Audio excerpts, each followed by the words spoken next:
Good morning everyone. आज हम civics का 5th चैप्टर पढ़ेंगे, भारत तथा अन्य देश। इसके पहले थोड़ा सा हम प्रीवियस नॉलेज लेंगे, जहाँ तक आप लोग कर चुके हो। एक सेकेंड, स्क्रीन बड़ा करती हूँ।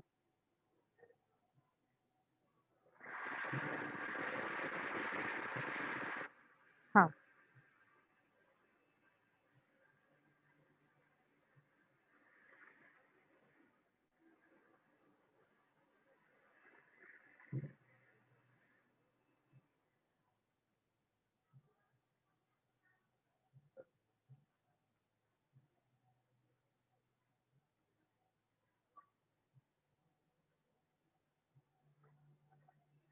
हमारा जो 5th चैप्टर है भारत तथा अन्य देश। थोड़ा सा प्रीवियस नॉलेज लेंगे इस चैप्टर में।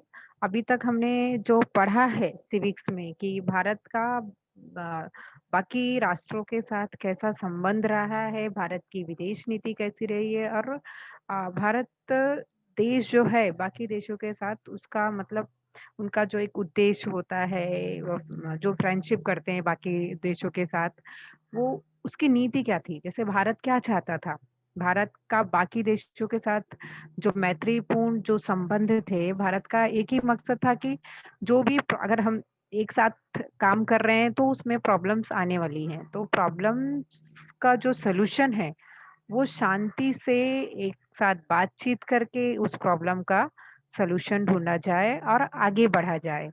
तो अभी हम ये देखेंगे कि हम ऐसे कौन-कौन से राष्ट्र हैं जिनके साथ भारत को सपोर्ट मिला है या फिर भारत ने उनको सपोर्ट किया है। ऐसे कौन-कौन से देश हैं जहाँ से भारत को सहयोग मिलता है और भारत भी उनकी सहायता करता है।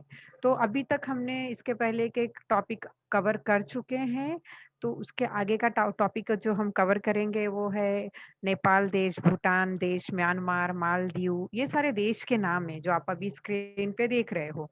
तो मतलब इन सभी देशों के साथ भारत के जो संबंध है वो कैसे है, चाहे वो व्यापारिक हो या फिर उनको टेक्नोलॉजी के मामले में आगे बढ़ना है, व्यापार के मामले में आगे बढ़ना है, तो बाकी देशों के साथ भारत के संबंध कैसे हैं, ये हम देखेंगे।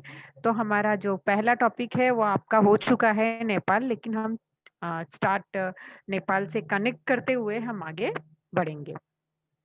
तो नेपाल नेपाल और भूटान चारों ओर से पर्वतीय भूभाग से घिरे हुए देश हैं। बोलते ये जो नेपाल और भूटान, ये जो छोटा सा देश है, ये पर्वत से घिरा हुआ है। ये जो देश है इसके चारों तरफ पर्वत है। उनकी सीमाएं भारत और चीन से जुड़ी है। उनके जो बॉर्डर हैं नेपाल और भूटान के, वो इंडिया और चीन से वो जुड़ी हुई हैं। भारत और नेपाल के बीच मैत्रीपूर्ण संबंधों की नींव वर्ष 1950 में हुए भारत नेपाल मित्रता समझौतों द्वारा रखी गई। क्या बोलते हैं, नेपाल और भूटान ये दो छोटे छोटे देश हैं जो पर्वतीय भूभाग से घिरे हुए हैं। और नेपाल और भारत में मैत्री मित्रता कब हुई, इन दोनों की फ्रेंडशिप, इन दोनों की दोस्ती कब हुई? 1950 में मित्रता समझौता, एक समझौता हुआ था नेपाल और भारत का जिसका नाम था मित्रता समझौता। 1950 में हुआ था, उसी टाइम पे इन दोनों की दोस्ती हुई है।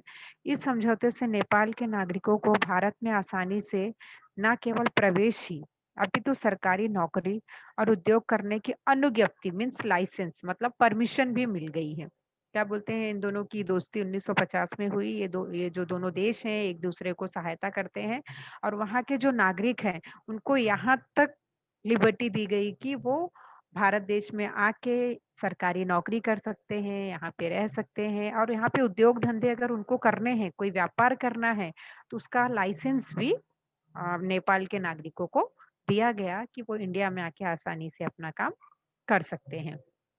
नेपाल में राजतंत्र था। क्या बोलते हैं, राजतंत्र मतलब राजतंत्र, राजाओं का शासन पहले होता था। तो बोलते हैं नेपाल में पहले राजतंत्र था। वर्ष 1990 के बाद वहां पे नेपाल ने लोकतंत्र की दिशा में कदम बढ़ाया। जैसे हमारा जो भारत देश है वो लोकतांत्रिक देश है, उसी तरह नेपाल पहले राजतंत्र था, बाद में वो लोकतंत्र देश की दिशा की तरफ कदम आगे बढ़ाया। आर्थिक प्रगति, बुनियादी सुविधाएं, अनाज संबंधी आवश्यकता, व्यापार तथा ऊर्जा के लिए नेपाल भारत पर निर्भर है। नेपाल में वर्ष 2015 में आए भूकंप के समय भारत ने नेपाल की बहुत ज़्यादा ही सहायता की थी। जैसा कि हम जानते हैं कि जैसे कि हम छोटा-सा एक एग्ज़ाम्पल लेते हैं कि मनुष्य एक सामाजिक प्राणी है, वो अकेला नहीं रह सकता, उसे समाज में ही रहना है, उसे ज़रूरत पड़ती है दूसरे मनुष्यों की, किसी न किसी चीज़ में, किसी न किसी आर्थिक मामले में। तो उसी तरह अगर हम एक देश देखा जाए, अगर भारत देश जो है, उसे भी बाकियों देशों की सहायता पड़ती है, तो उसे हाँ, जैसे नेपाल, नेपाल को भी क्या-क्या किन-किन चीज़ों के लिए वो भारत पर निर्भर था, जैसे आर्थिक प्रगति। नेपाल आर्थिक रूप से विकास करने के लिए उसकी जो बुनियादी सेवाएँ वो सुविधाएँ जो भी वहाँ पे सुविधाएँ हो, अनाज से रिलेटेड जो भी आवश्यकता हो, व्यापार हो, ऊर्जा से रिलेटेड वो सारी आवश्यकता जो उसकी थी, वो भारत से पूरी होती थी। मतलब इन सब चीज़ों के लिए वो भारत पर निर्भर था। नेपाल में आप लोग सभी जानते हो 2015 में बहुत बड़ा भूकंप आया था, बहुत नुकसान हुआ था नेपाल पे। उस पूरी कंडीशन में इतने बड़े आपातकालीन जो परिस्थिति थी, उस टाइम पे भारत ने भी नेपाल की बहुत ज़्यादा सहायता की थी। तो हम ये बोल सकते हैं कि नेपाल और भारत के जो संबंध है, वो बहुत अच्छे ही पहले से ही रहे हैं। अब हम नेक्स्ट जो है हमने नेपाल और भारत के संबंध के बारे में देख लिया। अब हमारा जो नेक्स्ट टॉपिक है वो भूटान।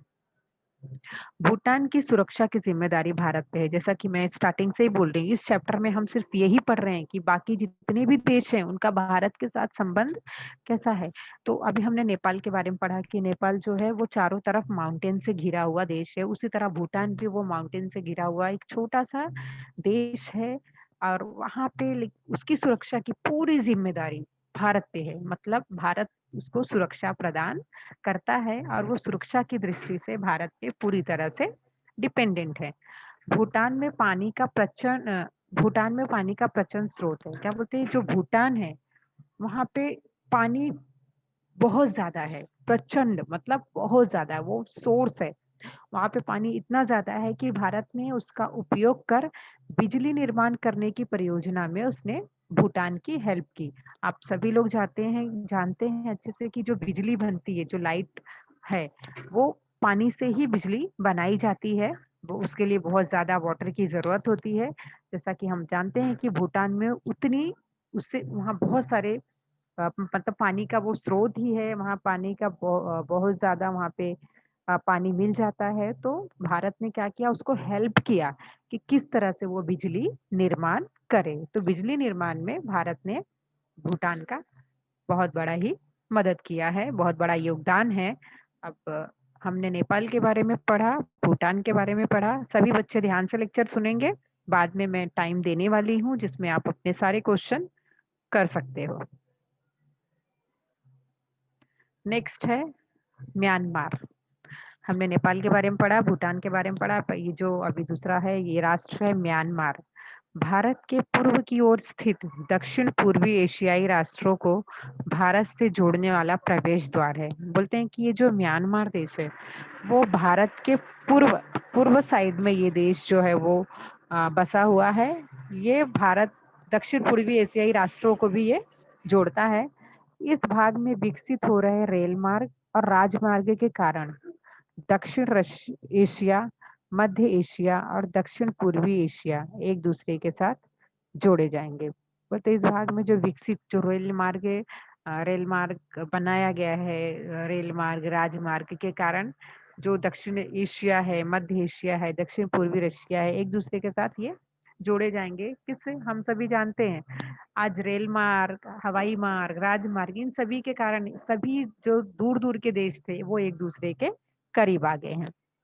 इससे इस प्रदेश का व्यापार तथा आर्थिक लेन-देन बढ़ेगा। म्यांमार से भारत प्राकृतिक वायु की आयात कर सकता है। क्या बोलते हैं कि इससे क्या होगा, जब रेल मार्ग, राजमार्ग, वायु मार्ग सब एकदम अच्छे से रहेंगे तो हमारा जो आर्थिक लेन-देन होता है, हमारा जो व्यापार होता है, एक देश से दूसरे देश के बीच में जो व्यापार चलता है वो ईज़िली होगा और हमारा आर्थिक रूप से विकास भी होगा। क्योंकि जब हम व्यापार करते हैं तो हमारी करेंसी दूसरे देश में जाती है और दूसरे देश की करेंसी हमारे देश में आती है। तो उससे क्या होगा, हमारा विकास होता है। अब ये तो म्यांमार देश हमने देख लिया, और भारत भी प्राकृतिक वायु की आयात करता है म्यांमार से। अब हम माना जाओ नेक्स्ट है मालदीव। ये मालदीव देश है।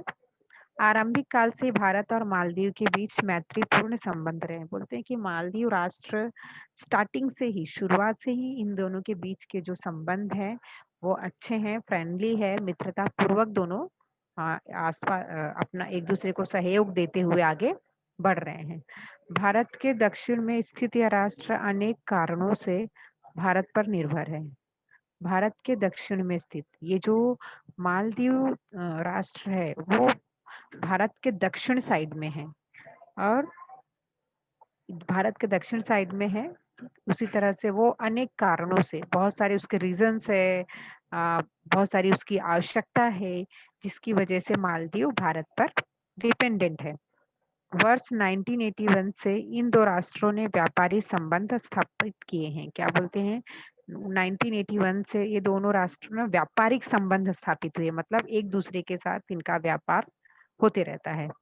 बुनियादी क्षेत्रों का विकास, स्वास्थ्य, यातायात जैसे क्षेत्रों में भारत ने मालदीव की बड़ी मात्रा में आर्थिक सहायता की है। बोलते हैं जो मालदीव है वो स्वास्थ्य, जो भी उसकी बुनियादी सेवाएं हैं, जो भी वहाँ पे जरूरत है, स्वास्थ्य से रिलेटेड, यातायात से रिलेटेड, इन सब क्षेत्रों में भारत ने आर्थिक रूप से मालदीव की मदद की है। जो भी आर्थिक रूप से जो पैसों की सहायता होती है, पैसे से रिलेटेड सहायता भारत ने मालदीव की है। वर्ष 2006 के बाद उनमें रक्षा क्षेत्र में भी सहयोग की शुरुआत हुई। बोलते हैं कि रक्षा क्षेत्र में भी सहयोग दी गई है। भारत ने मालदीव को सुरक्षा व्यवस्था मजबूत करने के लिए सहायता देना प्रारंभ किया। बोलते हैं कि मालदीव की सुरक्षा, मालदीव सुरक्षित रहे और उसको सुरक्षित रखने के लिए कौन कौन सी व्यवस्थाओं की जरूरत है, इसकी सहायता भारत ने मालदीव को दी। अंतरिक्ष सहयोग, ऐतिहासिक वस्तुओं का संरक्षण, पर्यटन क्षेत्रों में दोनों में हुए हैं। इसी प्रकार आतंकवाद जैसी समस्या से लड़ने के लिए भी परस्पर सहयोग करने का निश्चय किया है। क्या बोलते हैं कि जैसा हम सभी जानते हैं कि मालदीव पर्यटन का क्षेत्र है, लोग वहां पे पिकनिक मनाने के लिए मालदीव में जाते हैं। तो और नेक्स्ट इसी प्रकार आतंकवाद, जैसे कि जो आतंकवाद वो वैश्विक समस्या समस्या है। वैश्विक मतलब पूरे विश्व की समस्या है आतंकवाद। आतंकवाद जैसी समस्या से लड़ने के लिए दोनों देशों ने मिलकर परस्पर सहयोग करने का निश्चय किया है। नेक्स्ट है भारत तथा अमेरिका। अब हम ये देखेंगे कि भारत और अमेरिका के संबंध कैसे हैं, इन दोनों की जो फ्रेंडशिप है वह कैसी है। भारत तथा अमेरिका लोकतांत्रिक व्यवस्था के दो प्रबल राष्ट्र है। जैसे कि हमने स्टार्टिंग में पढ़ा कि जो नेपाल है वो राजतंत्रात्मक देश पहले था, बाद में वो लोकतंत्र की तरफ आगे बढ़ा। लेकिन दो देश हैं जो लोकतांत्रिक है, अमेरिका तथा भारत। अमेरिका आरंभ से ही भारत का सबसे महत्वपूर्ण व्यापारिक साझेदार था। क्या बोलते हैं? अमेरिका स्टार्टिंग से ही उसका भारत के साथ व्यापारिक संबंध अच्छे थे। अनेक भारतीय शिक्षक नौकरी हेतु अनेक भारतीय शिक्षक नौकरी हेतु अमेरिका जाते थे। वहां के इन अनिवासी भारतीयों के कारण अमेरिका, एक सेकेंड, क्या बोलते हैं कि भारत और अमेरिका के जो संबंध है, व्यापारिक संबंध, वो पहले से अच्छे हैं। भारत के बहुत सारे जो नागरिक हैं वो नौकरी के लिए या फिर शिक्षक नहीं, सॉरी वो प्रिंट मिस्टेक है, शिक्षा प्राप्त करने के लिए वो अमेरिका में जाकर वहां पे बसते हैं। सांस्कृतिक, सामाजिक तथा आर्थिक संबंध बढ़ते गए। जब भारतीय जाके अमेरिका में नौकरी करने के लिए, शिक्षा प्राप्त करने के लिए वहां पे जाके रहने लगे, तो वहां पे कैसे उनके सांस्कृतिक, जो उनके कल्चरल एक्टिविटी है, फिर सामाजिक, फिर आर्थिक जो संबंध है वो दोनों के प्रबल होते गए, बढ़ते ही चले गए। शीत युद्ध के बाद भारत और अमेरिका में सुरक्षा संबंधी संबंध बड़ी मात्रा में बढ़े। क्या बोलते, जब शीत युद्ध हुआ था, जैसा हमने पढ़ा हुआ था स्टार्टिंग में शीत युद्ध के बारे में, तो शीत युद्ध के बाद अमेरिका और भारत में सुरक्षा से रिलेटेड जो उनके संबंध है वो भी आगे बढ़े। मतलब सुरक्षा की दृष्टि में भी ये दोनों देशों ने एक दूसरे देश की सहायता की है। भारत द्वारा आर्थिक उदारीकरण की नीति स्वीकार करने के बाद धीरे धीरे भारत की आर्थिक प्रगति की गति बढ़ने लगी। परिणाम स्वरूप भारत और अमेरिका के बीच व्यापारिक संबंध अधिक मजबूत होते गए। क्या बोलते हैं, उदारीकरण की नीति जब भी स्वीकार की गई, उसके बाद भारत और अमेरिका के जो आर्थिक प्रगति की जो गति थी वो धीरे धीरे बढ़ने लगी, क्योंकि दोनों के बीच जो व्यापार था और भी अच्छे तरीके से होने लगा। परिणाम ये हुआ कि दोनों आर्थिक रूप से धीरे धीरे और भी आगे बढ़ने लगे।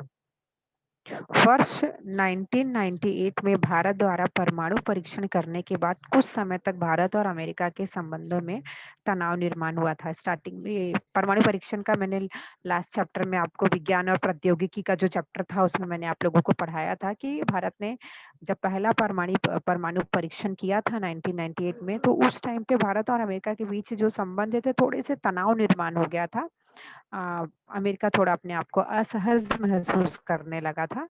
उसके बाद संबंधों में सुधार हो, इसके लिए भारत और अमेरिका के बीच बातचीत की अनेक बैठक कर ली गई। अमेरिका को थोड़ा असहज फील हो रहा था, उनके बीच में जो मित्रतापूर्ण संबंध थे उसमें थोड़े तनाव हो गए थे, लेकिन भारत, जैसा कि मैं स्टार्टिंग से ही बता रही हूँ, जो भी प्रॉब्लम्स है भारत उसका सलूशन शांति से चाहता है। तो भारत ने क्या किया कि ये दोनों ने आपस में बैठ के बातचीत करके, चर्चाएं करके, चर्चाओं द्वारा अमेरिका को यह विश्वास हो गया कि भारत परमाणु अधिकारों का दायित्व पूर्वक उपयोग करेगा। दोनों ने आपस में बात किया, चर्चा की, तब जाके अमेरिका को ये श्योर हो गया कि जो भारत ने परमाणु परीक्षण किया है उसका जो वो उपयोग है जहां जरूरत होगी वही करेगा, अन्यथा नहीं करेगा। भारत और अमेरिका के संबंध में आमूलाग्र परिवर्तन हुआ। वर्ष 2005 में हुआ सुरक्षा संबंधी सहयोग का समझौता और वर्ष 2008 में हुआ परमाणु सहयोग समझौता। भारत अमेरिका के संबंधों के महत्वपूर्ण चरण है। विगत 5 वर्षों में भारत और अमेरिका के दरमियान सभी क्षेत्रों में सहयोग के संबंध निर्माण हुए। क्या बोलते हैं, फिर आगे जाकर थोड़ा सा मनमुटाव जो भी परमाणु परीक्षण किया था भारत ने तब हुआ था, लेकिन आगे जाके दोनों के रिश्तों में एक, बोलते हैं ना कि एक आमूलाग्र परिवर्तन, एक अलग एक मोड़ आया, एक क्रांति हुई और धीरे धीरे इनके जो दोस्ती थी और अच्छी हुई। 2005 में सुरक्षा संबंधी समझौता हुआ, फिर 2008 में परमाणु सहयोग का समझौता हुआ। इन 5 सालों में के दरमियान भारत और अमेरिका के बीच में जो संबंध है वो और भी अच्छे हो गए। अब हम पढ़ेंगे भारत और रूस। अब हमने नेपाल, भूटान, म्यांमार, भारत और अमेरिका के बीच के संबंध देखे। अब हम पढ़ेंगे भारत और रूस के बीच कैसे हैं संबंध और किन किन रूपों में और किन किन चीजों में भारत को रूस की जरूरत पड़ती है और रूस को भारत की जरूरत पड़ती है। भारत और सोवियत रशिया और वर्तमान रूस के बीच प्रारंभ से ही मित्रता के संबंध हैं। शीत युद्ध के काल में वर्ष 1971 में उनमें मित्रता का समझौता हुआ था। उसमें से रक्षा संबंधी, उसी प्रकार आर्थिक और तकनीकी वैज्ञानिक सहयोग को बढ़ावा मिला। क्या बोलते हैं, भारत और रूस के बीच के जो मित्रतापूर्ण संबंध थे वो शुरुआती दौर में ही बहुत अच्छे थे। 1971 के बीच दोनों के बीच मित्रता समझौता हुआ और संबंध और मजबूत हुए हैं। आर्थिक और तकनीकी वैज्ञानिक क्षेत्र में उनको आगे बढ़ने में सहायता मिली है। सोवियत रशिया ने भारत को बड़ी मात्रा में आर्थिक और सैन्य सहायता भी दी थी। जो रशिया है, रशिया की तरफ से भारत को बहुत मात्रा में सैन्य सहायता मिली है। सैनिकी सहायता मतलब अब सुरक्षा की दृष्टि से रशिया ने सैनिकी सहायता भारत को दी है और आर्थिक सहायता भी दी है। सोवियत रशिया का विघटन हो जाने पर भारत ने रूस के साथ संबंध बढ़ाने का प्रयत्न किया। बोलते जब सोवियत रशिया का जब विघटन हो गया, 2 भागों में वो डिवाइड हो गया, उसमें से रूस, तो भारत ने रूस के साथ भी अपने संबंध अच्छे करने का प्रयत्न किया। आरंभ में रूस की राजनीतिक और आर्थिक समस्याओं के कारण संबंधों में बहुत अधिक सुधार नहीं हुआ। क्या बोलते हैं, स्टार्टिंग में भारत चाहता था कि रूस के साथ भी, जब सोवियत रशिया का जब विघटन हो गया, रूस अलग हो गया, तो भारत ने सोचा कि रूस के साथ भी जो उसके संबंध है वो अच्छे हों। स्टार्टिंग में थोड़े मनमुटाव थे, राजनीतिक और आर्थिक समस्याएं जो थी उनके कारण दोनों के संबंधों में ज्यादा सुधार नहीं हुआ। लेकिन 1996 के बाद भारत और रूस के बीच के जो संबंध थे वो धीरे धीरे सुधरने लगे। सैन्य सामग्री का उत्पादन, खनिज तेल उत्पाद जैसे क्षेत्रों में भारत और रूस ने संयुक्त परियोजनाएं शुरू की। मतलब सैन्य सामग्री मतलब सैनिकी सामग्री जो होती है, उसके उत्पादन के लिए, खनिज तेल के लिए दोनों देशों ने मिलकर योजनाएँ बनाई और वो धीरे-धीरे आगे बढ़ रहे हैं और दोनों देशों के संबंध भी बहुत अच्छे हैं। अब देखेंगे भारत और यूरोपीय राष्ट्र। भारत और यूरोपीय राष्ट्र के बीच संबंध कैसे हैं? यूरोपीय राष्ट्र और भारत के बीच व्यापारिक संबंध है। क्या बोलते हैं? यूरोप और भारत इन दोनों के बीच के व्यापारिक संबंध है। ये दोनों देश एक दूसरे के साथ में व्यापार करते हैं। जर्मनी और फ्रांस भारत में प्रौद्योगिकी क्षेत्र में बड़ी मात्रा में निवेश करते हैं। इसके अतिरिक्त भारत को यूरोपीय राष्ट्रों की ओर से शस्त्र निर्मित का तकनीकी ज्ञान भी मिलता है।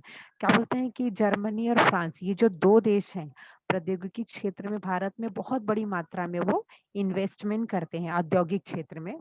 वो भारत में इन्वेस्टमेंट करते हैं। वो कौन से 2 राष्ट्र हैं? जर्मनी और फ्रांस। इसके अतिरिक्त भारत को यूरोपीय राष्ट्रों की ओर से शस्त्र निर्मित का तकनीकी ज्ञान मिला और भारत को यूरोप की तरफ से सहायता मिली है कि जो शस्त्र जो हथियार बनाए जाते हैं, वो कैसे बनाए जाते हैं, उसके मतलब तकनीकी ज्ञान उसको यूरोप से ही मिला है भारत को। जो हेल्प है तकनीकी ज्ञान का, उसका नॉलेज उसको यूरोप से ही मिला है। अभियांत्रिकी और सूचना तकनीकी ज्ञान के क्षेत्र में भारत बड़ा निर्यात करने वाला देश है। दोनों का ही प्रमुख उद्देश्य खुले व्यापार पर बल देना है। बोलते हैं जो भी तकनीकी ज्ञान हो या फिर शस्त्र से रिलेटेड जो भी ज्ञान है, उसका भारत बड़ी मात्रा में निर्यात करने वाला देश है। और यूरोप और भारत इन दोनों राष्ट्र का एक ही है, जो भी उनका व्यापार हो वो मतलब खुले व्यापार पे ज्यादा बल दिया गया है। जलवायु परिवर्तन, स्वच्छ ऊर्जा, सुरक्षा उत्पादन, साइबर सुरक्षा, अनुसंधान, रेल प्रबंधन, आपदा आपात प्रबंधन, हवाई सुरक्षा तथा आतंकवाद, इन संदर्भों में अनेक समझौते किए गए हैं। भारत को विकास की दृष्टि से यह सहयोग अत्यंत महत्वपूर्ण है। बोलते हैं जो से जलवायु परिवर्तन, स्वच्छ ऊर्जा, सुरक्षा उत्पादन, सुरक्षा से रिलेटेड साइबर सुरक्षा, अनुसंधान मतलब जो वैज्ञानिक जो रिसर्च करते हैं, रेल प्रबंधन, इन हवाई सुरक्षा, इन सभी तथा आतंकवाद, इन संदर्भों में बहुत सारे समझौते किए गए हैं। मतलब इन सारी समस्याओं का समाधान कैसे ढूंढा जाए, इससे रिलेटेड बहुत सारे समझौते किए गए हैं। और भारत की विकास की दृष्टि से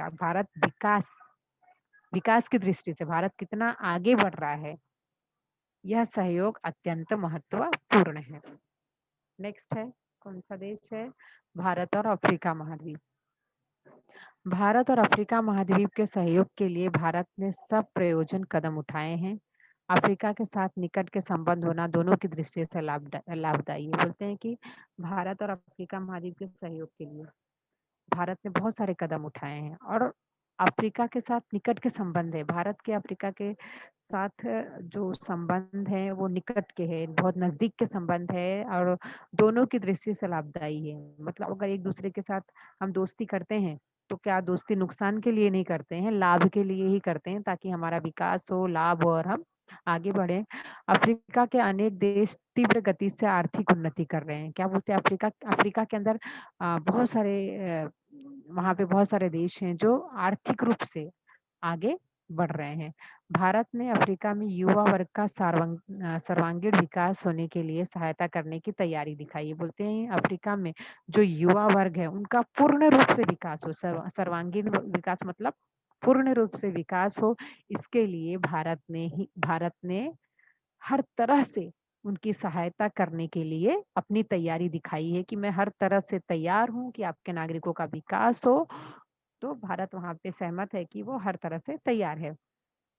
शिक्षा, कौशल, स्वास्थ्य, विज्ञान तथा तकनीकी ज्ञान, कृषि, पर्यटन जैसे सभी क्षेत्रों में विकास होने के लिए भारत में आर्थिक सहायता करने की, अनुदान देने की तैयारी दिखाई। भारत हर तरह से रेडी है अफ्रीका की हेल्प करने के लिए, चाहे वो शिक्षा के क्षेत्र में हो, स्वास्थ्य के क्षेत्र में हो, वैज्ञानिक, तकनीकी, कृषि, पर्यटन, हर एक क्षेत्र में या फिर अनुदान देने के लिए, डोनेशन जो होता है, डोनेशन राशि देने के लिए भी वो पूरी तरह से तैयार है अफ्रीका को आगे बढ़ाने के लिए। भारत की ऊर्जा की आवश्यकता अफ्रीका के ऊर्जा संपन्न देश इजिप्ट, नाइजीरिया, अंगोला, सूडान पूरी कर सकते हैं। जैसे भारत अफ्रीका के युवा वर्ग का सर्वांगीण विकास करने के लिए रेडी है, उसी तरह से भारत की भी बहुत सारी आवश्यकताएं होती हैं जो उसे अफ्रीका के कई देशों से मिलती है, जैसे इजिप्ट, नाइजीरिया, अंगोला, सूडान, पूरी इन सभी देशों से भारत को ऊर्जा की जो आवश्यकता है वो पूरी होती है। अफ्रीका के साथ व्यापार बढ़ाने के लिए भारत प्रयत्नशील है। क्या बोलते हैं कि अफ्रीका के साथ भारत का व्यापार कैसा हो, इसके लिए भारत का व्यापार अच्छा हो और भी आगे बढ़े, इसके लिए भारत हमेशा से प्रयत्नशील रहा है, हमेशा से ट्राई करता रहा है। 2015 में संपन्न हुई भारत और अफ्रीका शिखर परिषद में अफ्रीका के सभी 54 राष्ट्रों के प्रतिनिधि उपस्थित थे। इस परिषद में अनेक वैश्विक समस्याओं पर चर्चा की गई, जैसे जलवायु परिवर्तन, आतंकवाद, समुद्री तस्करी आदि। क्या बोलते हैं, 2015 में जो एक परिषद बुलाई गई थी भारत और अफ्रीका के बीच में, उसमें 54 राष्ट्रों के प्रतिनिधि थे, 54 देशों के लोग उपस्थित थे। और उसमें जो वैश्विक समस्या है, जैसे सभी की एक समस्या, सबसे बड़ी समस्या है आतंकवाद, जलवायु परिवर्तन, जो जलवायु परिवर्तित हो रहा है, और समुद्री तस्करी, इन सभी जो समस्याएं हैं उनके बारे में बातचीत की गई। अब हमारा जो नेक्स्ट है, भारत तथा इंडो पैसिफिक। जो भारत और इंडो पैसिफिक जो देश है, इनके बीच के संबंध कैसे हैं? इंडो पैसिफिक क्षेत्र में प्रमुख रूप से जापान, ऑस्ट्रेलिया, न्यू और दक्षिण पूर्वी एशियाई राष्ट्रों का समावेश था। इन सभी राष्ट्रों से भारत के घनिष्ठ आर्थिक और व्यापारिक संबंध थे। क्या बोलते हैं, इस जो सारे राष्ट्र है, जापान, ऑस्ट्रेलिया, दक्षिण पूर्वी एशिया, इन सभी देशों के साथ में भारत के जो संबंध है वो बहुत घनिष्ठ हैं, बहुत अच्छे हैं। और हम जैसा कि सभी जानते हैं, एक दूसरे देश के साथ जो हमारे आर्थिक और व्यापारिक संबंध ही रहते हैं, वहाँ की अनेक कंपनियों ने भारत में निवेश किया है। बोलते हैं कि ऑस्ट्रेलिया, जापान के में जो बहुत सारी कंपनियां हैं जो इंडिया में उन्होंने इन्वेस्टमेंट किया है। भारत और ऑस्ट्रेलिया इनमें सामाजिक सुरक्षा, अपराधियों का प्रत्यर्पण, नशीले पदार्थों की तस्करी विरोधी अभियान, पर्यटन, कला संस्कृति, इन क्षेत्रों में विविध अनुबंध किए गए हैं। बुनियादी सुविधा, आर्थिक सहयोग, संरक्षण, सूचना प्रौद्योगिकी पर परमाणु ऊर्जा और रेल जैसे अनेक क्षेत्रों में विकास के लिए जापान भारत को सहयोग करता है। 5 मिनट। क्या बोलते हैं कि भारत जापान भारत को कहाँ-कहाँ सहयोग करता है? जैसे आर्थिक सहयोग या संरक्षण, सूचना प्रौद्योगिकी, परमाणु ऊर्जा, रेल, ये सारी जो सहायता जो भारत को चाहिए, ये सारी सहायता भारत को जापान की तरफ से मिलती है। जापान ने भारत को सारी क्षेत्र के विकास और सुरक्षा के लिए आर्थिक और तकनीकी सहायता देना स्वीकार किया है। क्या बोलते हैं, सुरक्षा की दृष्टि से जितनी भी हेल्प है, जितनी भी सहायता है, जापान भारत को देने के लिए हमेशा तैयार रहता है। दोनों देशों के तटरक्षक बल और नौसेना में संयुक्त अभ्यास होता है। बोलते दोनों देश के जो तटरक्षक बल है, जो सैनिकी जो सेना है, दोनों मिलकर उनका जो अभ्यास होता है वो मिलकर करते हैं। नेक्स्ट है भारत तथा दक्षिण पूर्वी एशिया। आरंभ से ही भारत का Indonesia, Malaysia, Singapore, Philippines, Thailand, Myanmar, Vietnam, starting से ही जो दक्षिण पूर्वी साइड में जो देश हैं, क्या है, Indonesia, Malaysia, Singapore, Philippines, Thailand, Myanmar, Vietnam, Laos, Cambodia तथा ब्रुनेई जैसे दक्षिण पूर्वी एशिया के राष्ट्रों से सौहार्दपूर्ण संबंध अच्छे हैं। ये जितने भी देश हैं, भारत का उनके साथ में जो संबंध है वो बहुत ही अच्छा है। वर्ष 1991 के बाद भारत ने अपनी आर्थिक नीति में परिवर्तन कर आर्थिक उदारीकरण की नीति को स्वीकार किया है। उसके बाद दक्षिण पूर्वी एशियाई राष्ट्रों के साथ चल रहे व्यापारिक संबंधों में अधिक वृद्धि हुई है। दक्षिण पूर्वी एशियाई राष्ट्रों से व्यापार बढ़ाने के लिए नीति पूर्व की ओर देखो, लुक ईस्ट नाम से पहचानी जाती है। क्या बोलते हैं, दक्षिण पूर्वी एशिया की तरफ जितने भी देश हैं, उनके जो भी देश हैं उनके साथ व्यापार, भारत के जो व्यापारिक संबंध है वो अच्छे रहे, इसके लिए उन्होंने एक नीति बनाई थी जिसका नाम था कि पूर्व की ओर चलो, लुक ईस्ट, लुक ईस्ट नाम से वो जानी जाती है। 19 वर्ष 2014 के बाद वो नीति में अधिक सक्रिय की गई, मतलब वो और आगे बढ़ी, और वर्तमान में उसका जो नाम था लुक ईस्ट से मतलब कि पूर्व की ओर देखो, उसका नाम हो गया कि कृति करे, मीन्स एक्ट ईस्ट नाम से पहचानी जाने लगी। भारत और पश्चिम पश्चिम रशिया, पश्चिम एशिया। पश्चिम एशिया के देश प्रमुख रूप से खनिज तेल तथा प्राकृतिक गैस की आपूर्ति करने वाला देश है। बोलते भारत के पश्चिम साइड में जो देश है, वहां से भारत को खनिज तेल और प्राकृतिक गैस की जरूरत पूरी होती है। भारत के पश्चिम एशियाई राष्ट्रों से पारंपरिक संबंध है। क्या बोलते हैं, भारत के साइड जो देश है वहां से भारत के पारस्परिक संबंध है। भारत पश्चिम एशियाई राष्ट्रों से प्राप्त होने वाले खनिज तेल पर निर्भर है। जैसा कि बताया कि पश्चिम साइड में खनिज तेल और प्राकृतिक गैस के प्रचुर मात्रा में भंडार है और भारत इसीलिए उस देश पे, उस पश्चिम साइड देश पे निर्भर है। तो बोलते भारत पश्चिम एशियाई राष्ट्रों से प्राप्त होने वाले खनिज तेल पर निर्भर है। तो उसके पश्चिम में कौन कौन से देश हैं? Iraq, Iran, Bahrain, Kuwait, Saudi Arab, संयुक्त अरब अमीरात। इन राष्ट्रों की ओर से भारत खनिज तेल का आयात करता है। बोलते हैं खनिज तेल का आयात बड़ी मात्रा में भारत इराक, ईरान से अपने देश में मंगाता है। कृषि के लिए हमें आधुनिक तकनीकी का ज्ञान इजराइल से मिलता है। बोलते हैं हम कृषि के लिए जो हम लोग नई नई जो टेक्नोलॉजी लेकर आते हैं कृषि क्षेत्र में उपयोग करने के लिए, ये सारा नॉलेज हमें इजराइल देश से मिलता है। इजराइल देश का नाम है, वहां से मिलता है। रक्षा संबंधी आधुनिक सामग्री भी इजराइल से प्राप्त होती है। अपनी सुरक्षा के लिए जो आधुनिक सामग्री है, जो शस्त्र का हम उपयोग करते हैं, उसका भी नॉलेज हमें इजराइल से ही मिलता है। इसके अतिरिक्त नौकरी व्यवसाय के लिए अनेक भारतीय वहां रहते हैं। अपनी आर्थिक व्यवस्था में उनका भी योगदान महत्वपूर्ण है। बोलते हैं इसके अतिरिक्त नौकरी के लिए, व्यवसाय करने के लिए, व्यापार करने के लिए बहुत सारे भारतीय नागरिक हैं जो उस देश में जाकर रहते हैं और आर्थिक व्यवस्था में भी उनका बहुत बड़ा योगदान है आगे बढ़ाने के लिए उस देश को। सभी राष्ट्रों से मित्रतापूर्ण संबंध रखना और अपने साथ अन्य राष्ट्रों का भी विकास हो, इसके लिए एक दूसरे की सहायता करना भारत की विदेश नीति का प्रमुख उद्देश्य है। क्या बोलते हैं कि भारत का एक ही उद्देश्य है, जितने भी राष्ट्र हैं सभी के साथ जो उसका संबंध हो, फ्रेंडली हो, मित्रतापूर्ण हो और मेरा ही विकास नहीं, भारत अपने ही बारे में न सोचे, ऐसा नहीं है। हमारे साथ-साथ जितने जिन जिन देशों के साथ हमारी दोस्ती है, उन सभी देशों का विकास होना चाहिए, ऐसी भारत की विदेश नीति है, ऐसा उसका उद्देश्य है। हमने यहाँ भारत और विश्व के महत्वपूर्ण देशों के संबंधों की संक्षेप में समीक्षा की। अगले अध्याय में हम कुछ अन्य महत्वपूर्ण अंतर्राष्ट्रीय अथवा वैश्विक समस्याओं का अध्ययन करेंगे। तो अभी तक बच्चों इस चैप्टर में हमने जो पढ़ा कि भारत का दूसरे देशों के साथ संबंध कैसा है और भारत की नीति कैसी है, भारत का तो एक ही मानना है कि जिसके साथ वो मित्रता करेगा, इसलिए नहीं मित्रता करेगा कि जिसमें सिर्फ भारत का फायदा हो। भारत के साथ साथ में सामने वाले देश का भी विकास होना चाहिए, आगे बढ़ना चाहिए और जो भी समस्याएं हैं सभी देश एक दूसरे के साथ मिलकर, एक साथ बैठ के चर्चा कर कर शांति से उसका सॉल्यूशन ढूंढे।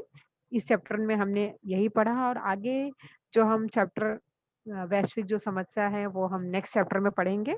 तो अभी तक अगर किसी को कुछ नहीं समझ में आया तो वो हैंड रेस कर सकता है और अगर सबको समझ में आ गया है तो अब मैं क्वेश्चन करूंगी, ठीक है। तो अभी मैं किन किन बच्चों ने हैंड रेस किया है मैं देखती हूँ, एक सेकंड। टीचर समझ में आया। Good morning teacher.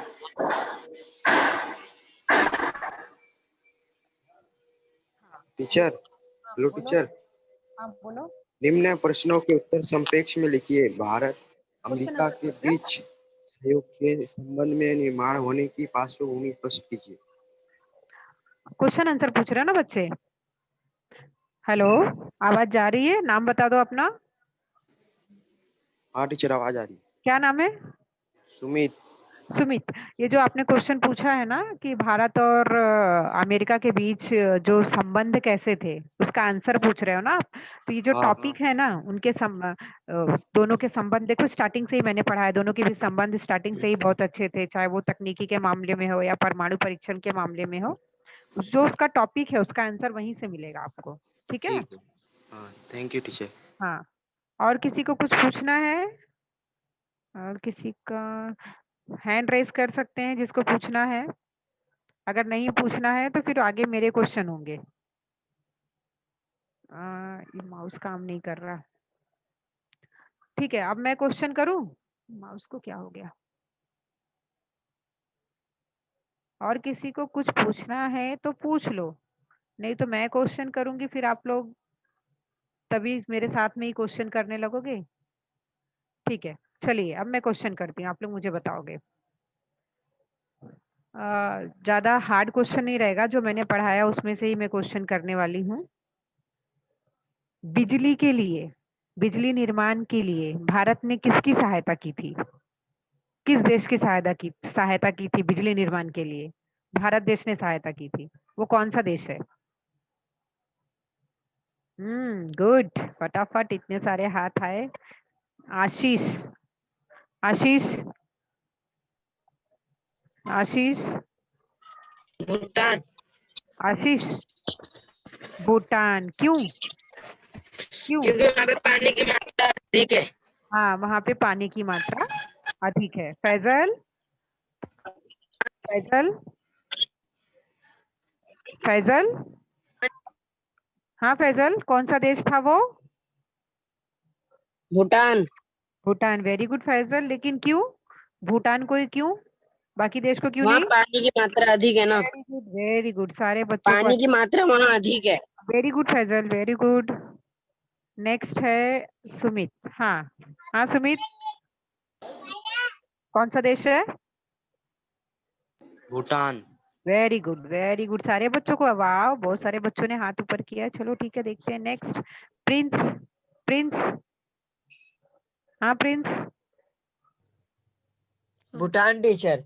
हाँ वेरी गुड, वाह बच्चों को समझ में आया है। तो की मात्रा अधिक थी, जिसके वजह से भारत ने बिजली की सहायता करके बिजली ले ली। भारत ने भूटान की हेल्प की बिजली बनाने में, क्योंकि वहाँ पानी की जो मात्रा है अधिक है, ठीक। वहाँ पे स्रोत अच्छे हैं पानी के। ठीक है, नेक्स्ट सारे बच्चों के हाथ ऊपर आए हैं। अब इतने सारे बच्चों के आंसर एकदम राइट हैं, सबको समझ में आया है। गुड। तो अभी नेक्स्ट क्वेश्चन है मेरा।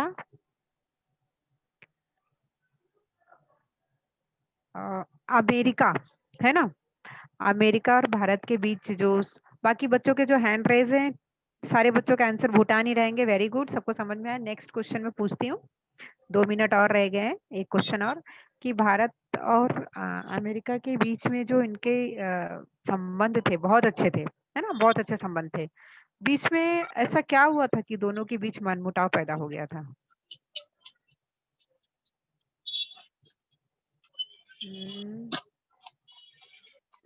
एक मिनट, किसी और बच्चों का आंसर। प्रिंस का हो गया, बाकी बच्चों को भी मौका मिलना चाहिए। महेंद्र, हाँ महेंद्र, महेंद्र। परमाणु परीक्षण हुआ था 1998 में। हाँ, भारत ने जो परमाणु परीक्षण किया था उसकी वजह से अमेरिका थोड़ा असहज महसूस कर रहा था, तो दोनों के बीच मनमुटाव हुआ था। उसके बाद प्रॉब्लम सॉल्व हुआ कि नहीं हुआ? हुआ ना प्रॉब्लम सॉल्व, दोनों ने आपस में मिलके बैठ के बातचीत करके प्रॉब्लम सॉल्व किया और फिर से दोनों फ्रेंड बन गए, है ना। और किसके? हाँ बोलो सुमित। हाँ सुमित बोलो, सुमित। अच्छा प्रिंस बोलो, प्रिंस, टीचर, प्रिंस। 98 में अमेरिका ने परमाणु परमाणु परीक्षा किए थे ना, तो इसके वजह से भारत और अमेरिका के बीच थोड़ा वो हो गया था। तो फिर भारत ने उसके बाद मनमुटाव। एक मीटिंग ली थी साथ में बैठ के, और जो जो हाँ, सब उन्होंने अमेरिका को विश्वास दिलाया कि ये जो उसका उपयोग है वो जरूरत होने पे ही करेगा, नहीं तो परमाणु बम का उपयोग नहीं नहीं। करेगा, है ना, ये हाँ, विश्वास दिलाया। लेकिन जो परमाणु परीक्षण किसने किया था, अमेरिका ने कि भारत ने? अमेरिका ने। नहीं, यही सुना आपने? ओहो, कौन बताएगा? अच्छा ठीक है, आप आंसर सुनो, हाँ फिर मैं इसका आंसर बताती हूँ। हाँ चलो बोलो, परमाणु परीक्षण किसने किया था? भारत ने। भारत ने किया था। प्रिंस, हाँ प्रिंस, परमाणु परीक्षण भारत ने किया था, अमेरिका ने नहीं किया था। ठीक है, हाँ। नेक्स्ट। बहुत सारे हैंड रेज हुए हैं, ये कौन है? हसन हसन हसन शेख हसन हसन। ठीक है, बहुत सारे बच्चों को समझ में आया, अच्छा लगा। चैप्टर भी बहुत इजी था। आप लोग इसके सारे क्वेश्चन आंसर लिख लेंगे, याद कर लेंगे, अच्छे से सब कुछ लर्न कर लेंगे। हाँ हाँ, कौन बोल रहा है? हसन बोल रहा हूँ टीचर। हाँ हसन, बोलो बेटा। टीचर जैसे कि अपना ये इधर 198 में भारत ने इस पे परमाणु वो बम फेंका था, तो इसलिए अपना भारत ने बम उनसे नहीं गलती। फेंका गया था बेटा, परीक्षण हुआ था। वो लोग नहीं बोलते ना कि अच्छा बोलो, आप बोल लो, फिर मैं क्या बोल रहे मैं समझू पहले। हाँ बोलो। परीक्षण हुआ था तो भारत ने अपना अमेरिका से मीटिंग करके समझौता की, इसलिए वो वापिस मित्रता हो गई भारत और अमेरिका। हाँ बेटा, भारत ने कहीं बम नहीं फेंका था, बस उन्होंने एक परीक्षण किया था। कहीं बम नहीं फेंका था, परीक्षण किया था। फिर खाली अमेरिका को थोड़ा असहज फील होने लगा था, तो दोनों ने आपस में चर्चा करके प्रॉब्लम्स का सोल्यूशन ढूंढा और दोनों फिर से मित्र बन गए। ठीक है, आप सभी को ये चैप्टर अच्छे से समझ में आया? उसके अच्छा लगा मुझे। अभी नेक्स्ट चैप्टर हम नेक्स्ट लेक्चर में करेंगे। ओके, चलो बाय।